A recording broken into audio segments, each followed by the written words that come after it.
बातमी शेतकरी कर्जमाफी संदर्भातली पुण्यश्लोक अहिल्यादेवी होळकर शेतकरी कर्जमुक्ती योजनेच्या छाननीदरम्यान एक महत्त्वाची माहिती समोर आलेली आहे। यामध्ये मंत्री, खासदार आणि आमदारांचा तब्बल 2088 लोकप्रतिनिधींची कर्जखाती अपात्र ठरवण्यात आलेली आहे।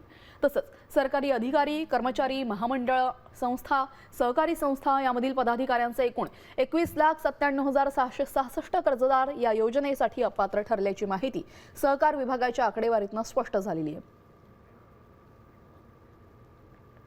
तर मंत्री, खासदार, आमदार असे एकूण लोकप्रतिनिधी 2088 ज्यांची खाती अपात्र ठरवण्यात आलेली आहेत। 11,75,742 शासकीय अधिकारी आणि कर्मचारी आहेत, त्यांचीही खाती अपात्र करण्यात आलेली आहेत।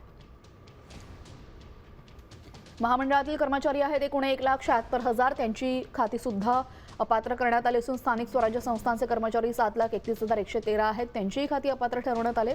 सहकारी संस्थांचे कर्मचारी आहेत 1,12,611 त्यांचीही खाती सध्या अपात्र करण्यात आलेली आहे। त्यामुळे आता एकूण अपात्र संख्या आहे 21,97,666।